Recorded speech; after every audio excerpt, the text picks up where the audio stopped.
मेरा विद्यार्थी जीवन। आत्मकथा। आत्मकथा मतलब अपनी कहानी लिखना। वो आत्मकथा कहलाती है। प्रस्तुत पाठ गांधी जी की आत्मकथा है। गांधी जी का पूरा नाम मोहनदास करमचंद गांधी था। गांधी जी को राष्ट्रपिता भी कहते हैं। गांधी जी ने अहिंसा का मार्ग अपनाकर भारत को अंग्रेजों की गुलामी से स्वाधीन कराया था। प्रस्तुत पाठ के माध्यम से गांधी जी ने अपने बाल्यकाल के बारे में बताया। गांधी जी की तरफ से लिखी गई है क्योंकि ये आत्मकथा है। इसमें जैसे मैं सेल्फ फर्स्ट पर्सन यूज होता है। मेरे पिता करमचंद गांधी राजकोट के दीवान थे। वे सत्यप्रिय, साहसी और उदार व्यक्ति थे। वे सदा न्याय करते थे। मेरी माता जी का स्वभाव बहुत अच्छा था। वे धार्मिक विचारों की महिला थी। पूजा पाठ के बिना भोजन नहीं करती। 2 अक्टूबर सन 1869 में को मेरा पोरबंदर में मेरा जन्म हुआ। पोरबंदर से पिताजी अब राजकोट गए। तब मेरी उम्र 7 वर्ष की रही हुई। पाठशाला से फिर ऊपर स्कूल में और वहां से हाई स्कूल में गया। पहले तो पाठशाला मतलब छोटे, जब जैसे छोटी क्लास में पढ़ते हैं, 5वीं तक पढ़ते हैं। उसके बाद ऊपर स्कूल में गए, जहाँ 6 से 8 तक का किया होगा। फिर हाई स्कूल में जहाँ 10th की होगी।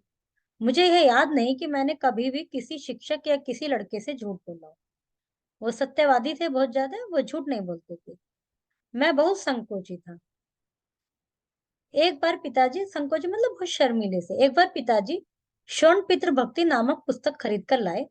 मैंने उसे बहुत शौक से पढ़ा। एक शौन कुमार थे, आपने सुना होगा उनका नाम। वो अपने माता पिता की बहुत सेवा करते थे। और उनके उस नाम से किताब थी, वो इनके पापा खरीद के लाए। इन्होंने उसको पढ़ा। उन दिनों बाइस्कोप में तस्वीर दिखाने वाले लोग आया करते थे।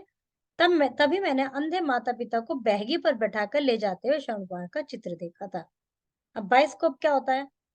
पहले ऐसे मूवी वगैरह तो बनती नहीं थी, सिनेमा हॉल भी नहीं थे। और अब तो आपके पास टीवी है घर में, फोन भी है, इंटरनेट है, सब कुछ है। पहले कुछ नहीं होता था। पहले कोई भी यदि किसी को कुछ दिखाना होता तो ऐसे चित्र से होते थे, उस पर कार्ड पर बने हुए। और एक डब्बा सा लेकर घूमते थे, गलियों में आते थे। किसी ने भी नहीं देखा होगा वो, बहुत पुरानी चीज है। गूगल सर्च करके बाइस्कोप का चित्र देख सकते हैं आपके क्या होता था। तो उसमें क्या होता था, छोटा सा एक जरा सा वो बना रहता था, वो ऐसे छेद, एक आंख से ऐसे बंद करके उसमें देखते थे। उसमें वही जो फोटो थे वो बड़ी बड़ी करके दिखाई देते थे। छोटे होते थे वो फोटो, बिल्कुल जैसे पोस्ट कार्ड टाइप। उनको उसमें लगा देते थे, वो बड़े बड़े दिखते थे। और एक बटन होता था, उससे ऐसे ऐसे घुमाते रहते, तो वो रील्स ही चलती रहती थी कि माता पिता, वो श्रवण कुमार है, माता पिता को बैठा के ले जा रहे हैं। बहगी होता है एक, जैसे तराजू होता है, एक साइड में माता को बिठाया, एक साइड में पापा को बिठाया, और उसको अपने कंधे पे रखकर उसने उनको यात्रा कराई थी श्रवण कुमार ने।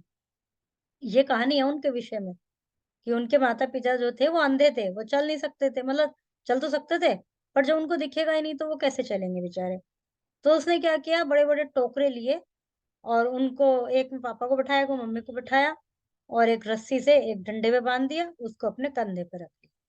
तो ये जो चित्रकथा थी, ये जो एक कहानी थी, इसको उसने उन्होंने फोटो के माध्यम से बाइस्कोप में देखा था। तो ये चीज उन्हें भी अच्छी लगी और उधर उन्होंने किताब भी पढ़ी।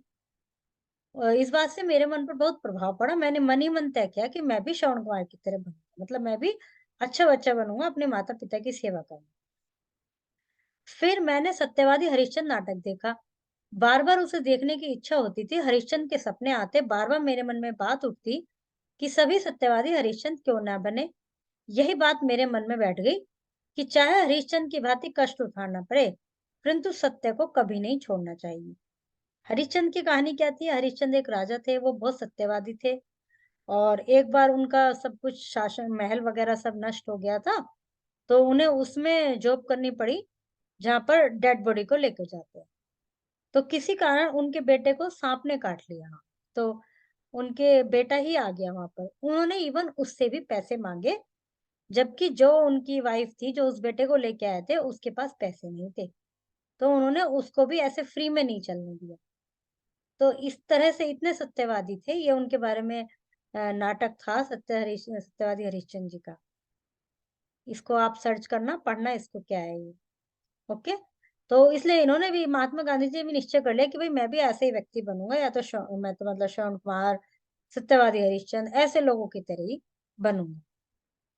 मैंने पुस्तकों में पढ़ा था कि खुली हवा में घूमना स्वास्थ्य के लिए लाभदायक होता है। यह बात मुझे बहुत अच्छी लगी और तभी से मैंने सैर करने की आदत डाल ली। इससे मेरा शरीर मजबूत हो गया। एक भूल की सजा मैं आज तक पा रहा हूँ। पढ़ाई में अक्षर अच्छे होने की आवश्यकता नहीं। यह गलत विचार मेरे मन में इंग्लैंड जाने तक रहा। आगे चलकर दूसरों की मोती जैसे अक्षर देखकर मैं बहुत पछताया। मतलब इनके दिमाग में क्या आ गया कि यदि पढ़ाई में अक्षर अच्छे होने की आवश्यकता है, जरूरी नहीं कि सुंदर राइटिंग हो तभी हम इंटेलिजेंट माने जाएंगे। ये बात सही है कि ऐसा नहीं कि हमारी राइटिंग अच्छी नहीं है तो हम इंटेलिजेंट नहीं माने जाएंगे, या हमारी राइटिंग अच्छी है तो हम पढ़ाई में इंटेलिजेंट, ऐसा कुछ नहीं है। तो ये बात इनको भी थी। तो इन्हें फिर बाद में ये कि देखते किसी की सुंदर सी राइटिंग तो ये बड़ा पछताते कि वे मैं भी अच्छा सा लिखता, मेरी राइटिंग भी साफ होती। तो मैंने देखा कि अक्षर बुरे होना अपूर्ण शिक्षा के निशान है। यदि कोई गंदी राइटिंग में लिख रहा है तो समझो वो ज्यादा शिक्षित नहीं है। बाद में मैंने अपने अक्षर सुधारने का प्रयत्न किया, परंतु पक्के घड़े पर कहीं मिट्टी चढ़ सकती है क्या? बहुत सारी इसमें चैप्टर में बहुत सारी ऐसी चीजें हैं जिनके लिए आपके पास हर एक को समझाने के लिए हमारे पास उदाहरण है। जैसे कच्चा घड़ा होता है, जो मिट्टी होती है कच्ची, उससे घड़ा बनाते हैं। कुम्हार ऐसे ऐसे उनका चाक चलता रहता है, वो उसके ऊपर यदि पता चले यहाँ से पतला हो रहा है तो और मिट्टी लगा देते हैं। लेकिन जो पक्का घड़ा होता है, जो आपने घड़े तो सबने देखे होंगे, उसके ऊपर हम मिट्टी लगाएंगे तो वो नहीं चिपकने की है। तो उसी प्रकार ये कहते हैं कि अब मेरी इतनी गंदी मतलब पुराना समय हो गया कि अब मेरे अक्षर सुंदर नहीं बन सकते। सुलेख शिक्षा का एक आवश्यक अंग है। सुलेख मतलब अच्छी राइटिंग। उसके लिए चित्रकला सीखनी चाहिए। बालक जब चित्रकला सीखकर चित्र बनाना जान जाता है, तब यदि अक्षर लिखना सीखे तो उसके अक्षर मोती जैसे हो जाते हैं। बहुत ध्यान रखने, बहुत ध्यान से सुनने वाली बात है ये। आप सभी को प्रयास करना चाहिए कि आपकी राइटिंग सुंदर होनी चाहिए। जितना सुंदर आप लिखेंगे उतना ही आपकी पर्सनैलिटी में, एक आपके व्यक्तित्व में एक निखार आएगा। बड़े होकर भी आपकी सुंदर सी राइटिंग देख के हर एक कोई कहेगा अरे वाह कितनी प्यारी राइटिंग है। और यदि आप गंदा गंदा लिखते हैं तो कई बार तो क्या होता होगा, मैम आपकी राइटिंग को बहुत ध्यान से पढ़ती होंगी, और जिनकी राइटिंग साफ होती होगी मैम सोचती होंगी इसकी राइटिंग तो बहुत अच्छी है, तो गलती कर ही नहीं सकता। तो इसलिए अपनी राइटिंग से बहुत अच्छा इंप्रेशन पड़ता है। सभी साफ लिखने का प्रयास करेंगे आज से। अपने आचरण की ओर मैं बहुत ध्यान देता था। इसमें यदि कोई भूल हो जाती तो मेरी आंखों में आंसू भर जाते थे। मतलब वो नहीं चाहते थे कि मेरे द्वारा कोई गलत काम हो, मेरे द्वारा कोई ऐसा काम हो जिसके लिए शिक्षक मुझे दंड दे तो यह मेरी लिए असह्य था। मुझे याद है कि एक बार मुझे मार खानी पड़ी। मुझे मार का दुख न था, पर मुझे दंड का पात्र समझा गया, इस बात का दुख था। यह बात पहली या दूसरी कक्षा की है। दूसरी बात सातवीं कक्षा की है। मतलब एक बार पहली या दूसरी कक्षा में इनके साथ कुछ ऐसा ही हुआ होगा कि इनकी पिटाई हुई होगी, तो इन्हें बहुत दुख हुआ उस चीज का। इस चीज का दुख हुआ कि मैंने ऐसी गलती करी क्यों। दूसरी बात सातवीं कक्षा की है। उस समय हेडमास्टर कड़ा अनुशासन रखते थे, फिर भी वे विद्यार्थियों के लिए प्रिय थे। वे स्वयं ठीक काम करते, दूसरों से भी ठीक काम लेते थे, पढ़ाते अच्छा थे। उनके ऊपर की कक्षा के लिए व्यायाम क्रिकेट अनिवार्य कर दिए थे। मेरा मन इन चीजों में ना लगता था। अनिवार्य होने से पहले मैं कभी व्यायाम करने, क्रिकेट या फुटबॉल खेलने गया ही नहीं। वहां न जाने में मेरा संकोची स्वभाव भी एक कारण था। अब मैं यह देखता हूँ कि व्यायाम के प्रति अरुचि मेरी गलती थी। उस समय मेरे मन में गलत विचार घर किए हुए था कि व्यायाम का शिक्षण से कोई संबंध नहीं।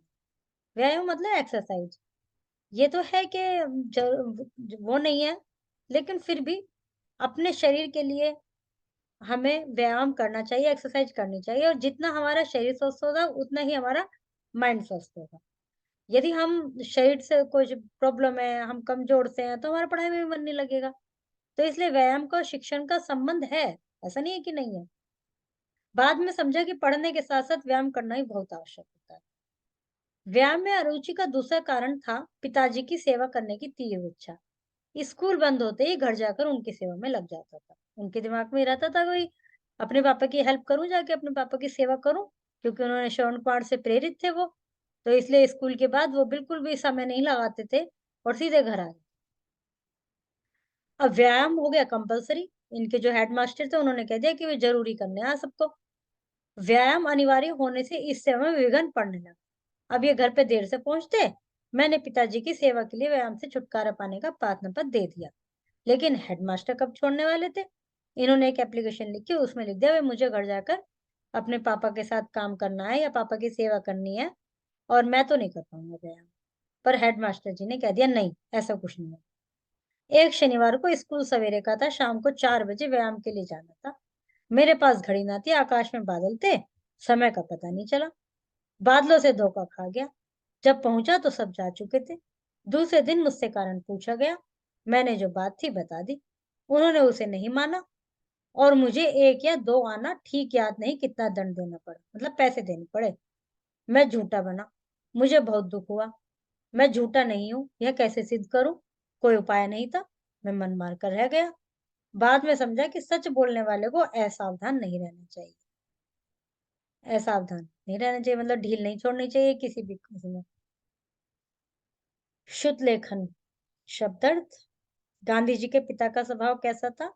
संकोची स्वभाव था। गांधी जी का बचपन में कैसा स्वभाव था? उनका भी संकोची स्वभाव था। गांधी जी के पिता का नाम मोहनदास था। गांधी जी का जन्म पोरबंदर में हुआ था। गांधी जी ने अपने बाल्यकाल में किसका चित्र देखा था? श्रवण कुमार। गांधी जी के पिता पोरबंदर से राजकोट गए तब उनकी आयु 7 वर्ष। अक्षर बुरे होना अपूर्ण शिक्षा की निशानी है। अक्षर बुरे होना मतलब कोई शब्द हमें सही से बनाना ना आना। गांधी जी के पिता राजकोट के दीवान थे। गांधी जी का जन्म 2 अक्टूबर 1869 को पोरबंदर में हुआ था। गांधी जी ने बचपन में सत्यवादी हरिश्चंद्र का नाटक देखा था। खुली हवा में घूमना किसके लिए? स्वास्थ्य के लिए लाभकारी होता है। शिक्षा का आवश्यक अंग है स्वास्थ्य। शिक्षा का सुलेख सुलेख शिक्षा का आवश्यक अंग है। निम्नलिखित बातों के संबंध में आपके क्या विचार हैं? सही है, ये सारी चीजें ऐसी हैं कि हमें करना चाहिए, बट आप इसमें अपने विचार लिखेंगे, आप क्या सोचते हैं इसके बारे में। महात्मा गांधी के पिता एक उदार व्यक्ति थे। सही है। गांधी जी की मां धार्मिक विचार वाली महिला थी। सत्य है। श्रवण कुमार नाटक देखकर गांधी जी पर कोई प्रभाव नहीं पड़ा। पड़ा था, बिल्कुल पड़ा था। उन्होंने सोचा था कि मैं भी इन्हीं की तरह बनूंगा। बचपन में गांधी जी का लेख बहुत सुंदर था। असत्य है। गांधी जी का व्यायाम तथा क्रिकेट में बहुत मन लगता था। असत्य है। सी आंसर की फॉर दीज क्वेश्चन। शब्दों का खेल। धर्म शब्द में इक लगाने पर धार्मिक बनता है। मास मासिक, वार्षिक, साप्ताहिक, पाक्षिक। विलोम शब्द। सावधान असावधान, पूर्ण अपूर्ण, रुचि अरुचि, न्याय अन्याय, प्रसन्न अप्रसन्न, सभ्य असभ्य। शुद्ध रूप में लिखना है इनको। या आंसर की में देख लीजिए आप। ओके। अपनी पसंद के किसी महान व्यक्ति के बारे में कुछ वाक्य लिखिए, तुम्हें वो क्यों पसंद है। अभी आपने गांधी जी के बारे में पढ़ा चैप्टर में, मैंने आपको हरिश्चंद्र जी के बारे में बताया, श्रवण कुमार जी के बारे में पढ़ा आपने, बाकी मैंने भी बताया। तो ऐसे और भी बहुत सारी लोगों के बारे में आपने सुना होगा, पढ़ा होगा। तो आप लिखिए कि भाई वो मुझे सबसे ज्यादा पसंद है और क्यों पसंद है, वो भी लिखना। ठीक है। गांधी जी से के जीवन से संबंधित कुछ चित्र, कुछ पिक्चर्स कलेक्ट करके उन्हें अपनी कॉपी में पेस्ट करना। Okay, now your chapter is complete.